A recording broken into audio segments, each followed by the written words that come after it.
नमस्कार, मैं अशोक कुमार दिल्ली क्राइम से प्रेस रिपोर्टर एक बार फिर से आप सभी का स्वागत करता हूं। आज हम आपको एक ऐसी पीड़िता से मिलवाने जा रहे हैं जो कि ससुराल पक्ष से बहुत ही परेशान थी और उसके 2 साल के मासूम बच्चे से भी उसको दूर करके रखा हुआ था। हमारे दिल्ली क्राइम व भ्रष्टाचार विरोधी मोर्चा नेशनल एनजीओ की तरफ से उसको ससुराल से भी बचाया गया और उसके 2 साल के मासूम बच्चे से भी मिलवाया गया। तो कैसे हमारी एनजीओ टीम ने उसको न्याय दिलवाया, आइए जानते हैं कैसे वो पीड़िता एनजीओ के संपर्क में आई और कैसे उसकी हेल्प करी गई। तो आइए हम उनके पास चलते हैं, उन्हीं की कहानी उन्हीं की जुबानी सुनते हैं। सर मेरा सिजेरियन हुआ और फर्स्ट बेबी भी मेरा सिजेरियन से हुआ था। तो उस टाइम पे भी इन लोगों ने मेरे साथ बहुत कुछ किया, लड़ाई झगड़ा मारपीट मेरी माँ के साथ मेरे साथ में। उस टाइम पे फिर हालात सुधर गए थे थोड़ा। जब मुझे सेकंड बेबी हुआ है तो इन लोगों ने जब मैं हॉस्पिटल में थी तो फ़ोन पे प्लानिंग करते थे मेरे हस्बैंड के साथ में कि हम ऐसे करेंगे वैसे करेंगे।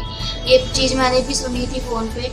तो उस टाइम पे ये बोलते थे कि हम बड़े बेटे को रख लेंगे, इसकी ज़रूरत है नहीं अब हमें, छोटे बेटे को उसके साथ भेज देंगे क्योंकि वो बड़ा हो गया है तो हमें इसे पालने में ज़्यादा आसानी होगी। तो आपको ससुराल पक्ष की तरफ से कब से परेशान किया जा रहा था, तो ये भी आप बताइए प्लीज़।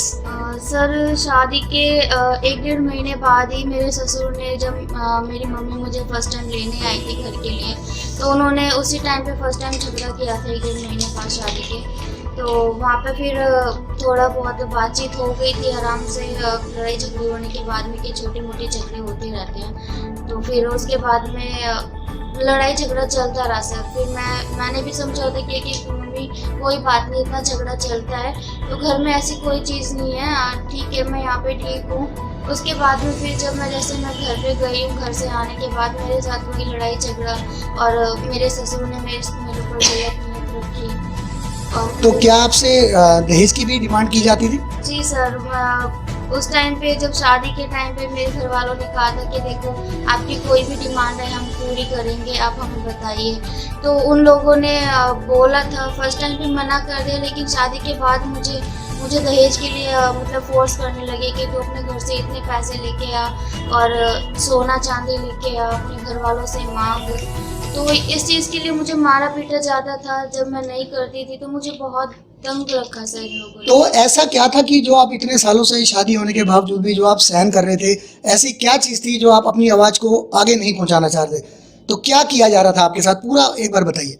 सर मैं इसलिए आवाज़ नहीं उठा पा रही थी कि इतना लंबा सफ़र में, बहुत दूर मेरी शादी हुई है, दिल्ली से कम घर तक आने में, डबवाली जाने 5-6 घंटे का डिस्टेंस है। तो उस टाइम पे फिर मैंने यही सोचा कि मैं अकेली हूँ, ये लोग 3 हैं तो मेरे साथ कुछ भी कर सकते हैं। ये बहुत मतलब धीरे धीरे इनकी हकीकत मेरे सामने आती गई। फिर जब मेरे बर्दाश्त से बाहर हो गई ये चीज़ें तो मैंने एक बार कंप्लेंट भी की थी पुलिस थाने में। तो वहाँ के लोगों ने भी मेरे साथ कोई मतलब कार्रवाई नहीं की, डबवाली की पुलिस वालों ने। फिर मैंने दिल्ली आकर मेरा थाने में केस किया साकेत में। यहाँ आके उन लोगों ने मेरे साथ समझौता कर लिया। फिर राजीनामा होने के बाद मैं घर पे भी चली गई थी। उसके बाद फिर 1-1.5 महीने तक, 2-3 महीने तक मेरे साथ ठीक रही। फिर मेरे साथ वही लड़ाई झगड़ा होने लगा था सर।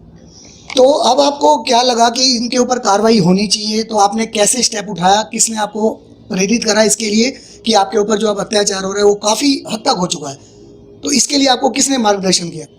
सर मेरे ब्रदर हैं, मेरे छोटे ब्रदर हैं, उन्होंने मुझे सजेस्ट किया था कि हम वहाँ चलेंगे एनजीओ में, नेशनल क्राइम एनजीओ में, तो वहाँ से मदद मांगेंगे। तो अगले दिन मैं जब मायके में आने के बाद यहाँ पे आई हूँ, मुझे यहाँ पे ऑफिस में मीनाक्षी मैम से मिली हूँ मैं। उसके बाद में मीनाक्षी मैम ने मुझे समझाया है, बहुत सी बातें बताई हैं, सजेस्ट किया है उन्होंने। उसके बाद इन्होंने मेरी बहुत मदद की है इस केस को सुलझाने में। तो आइए हम जानते हैं कि दिल्ली क्राइम व भ्रष्टाचार विरोधी मोर्चा जो एनजीओ है, जिनकी तरफ से इनका संभव मदद की गई, और जो एनजीओ को देखते हैं मीनाक्षी जी है, तो हम उनसे भी 2 शब्द सुनेंगे इनके बारे में। जी नमस्ते। मैम क्या हुआ था, प्लीज़ थोड़ा सा विस्तार में बताइए। ये बच्ची अपने भाई के साथ मेरे पास में 15 तारीख को आई थी और ये काफ़ी परेशान थी। इसके ससुराल वालों ने इसका 1.5 साल का बच्चा इनसे छीन कर इनके घर से 20 दिन का बच्चा देकर इन्हें भगा दिया था।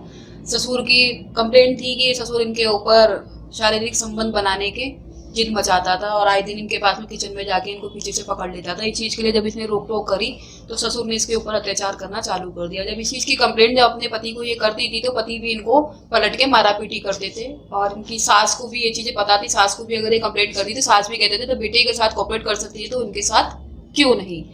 तो अभी जब बच्ची ने ये चीज़ें नहीं मानी तो इसका 1.5 साल का बच्चा रख के और ऑपरेशन की जैसी इस हालत के इस बच्ची के साथ इसको घर से निकाल दिया। और उसके भाई के जब जो भाई इसको देने गया था उस भाई के साथ में भी बहुत मारा पीटी करी। बहुत ही बुरी हालत में ये बच्ची मेरे पास में आई थी। जब इसकी हालत देखी, इसका जो रोना देखा तो हम लोगों से नहीं हुआ। मैंने अपनी पूरी टीम तैयार करी और नेक्स्ट अगले ही दिन संडे का दिन था, छुट्टी वाला दिन था, तो हम लोग वहाँ गए। जैसे ही हम लोग वहाँ उनसे बात करने गए तो उनका रवैया ही कुछ ऐसा था कि जैसे हम लोगों को वो मार देंगे। पुलिस प्रोटेक्शन हम लोग लेके गए थे। सारे मोहल्ले वाले उन लोगों के खिलाफ थे क्योंकि उसका कैरेक्टर जो था वो ऐसा ही था। बहुत ही गंदे किस्म का आदमी था। पड़ोस में 2 दिन पहले किसी का सर फोड़ के बैठा हुआ था। तो पूरा मोहल्ला और पूरे पुलिस प्रशासन वगैरह हमारे साथ में थी। मैंने जैसे ही उसे बच्चा लेने की कोशिश करी मेरे साथ में मारा पीटी करी। जब मेरे साथ में मारा पीटी करने लगा तो मेरे टीम वालों ने इस चीज़ को कोऑपरेट करके बच्चा लोगों ने इनका जबरदस्ती छीन के बच्चा इनको देखकर वहाँ से इनको रवानगी दी। तो एक तरीके से मतलब बहुत रिस्क था वहाँ से बच्चा लेके आना, पर खैर टचवुड भगवान ने हमारा बहुत साथ दिया। मेरी टीम वालों ने मेरा बहुत साथ दिया, आस पड़ोस के लोगों ने बहुत साथ दिया और हम बच्चा लाने में सक्सेस हो गए। शुक्रिया। तो आप देख सकते हैं जब एक टीम के ऊपर की गई हाथापाई तो आप सोच सकते हैं जो वहाँ पर पीड़िता रह रही है इतने सालों से तो उसके साथ क्या क्या होता होगा। तो मैं धन्यवाद करना चाहूँगा दिल्ली क्राइम व भ्रष्टाचार विरोधी मोर्चा नेशनल NGO का, जिनकी वजह से एक संभव कोशिश की गई, एक 1.5 साल के बच्चे को उसकी माँ से मिलाया गया। तो मैं पूरे दिल्ली क्राइम प्रेस का एक बार तहे दिल से धन्यवाद करता हूँ। हेल्प के लिए जो टीम गई थी उस टीम में से हमारे साथ एक और पर्सन भी है, रहमत खान जी। सर क्या कहना चाहेंगे, आज एक 1.5 साल के बच्चे को उसकी माँ से मिलवाया तो क्या आपको फील हो रहा है सर, प्लीज़ थोड़ा सा। बिल्कुल, हम लोग सभी लोग सवेरे 4 बजे यहाँ से निकले थे दिल्ली से और पूरी टीम के साथ निकले थे। मीनाक्षी मैडम जो NGO से हमारे, उनके साथ हम लोग 4-5 लोग और भी थे इन टीम में। और वहाँ पर जब हम लोग पहुँचे तो जो हम लोगों ने वहाँ पर फील किया, उनके मोहल्ले वालों के सामने में पूरे मतलब उन लोगों को मारने के लिए सभी लोग आए हुए थे और हम लोगों से भी हाथापाई थोड़ा बहुत हुआ और हम लोगों ने बच्चे को सेफली निकाला वहाँ से और निकाल के पीड़िता के गोद में दिया उस बच्चे को और हम लोग वहाँ से दिल्ली के लिए फिर वापस निकले। तो इस टीम का मैं भी एक हिस्सा हूँ, उसके लिए बहुत बहुत शुक्रिया सभी का यहाँ पर। बस इतना ही, धन्यवाद सर। तो ऐसे ही ताज़ा खबरों के साथ जुड़े रहिए हमारे साथ। नमस्कार।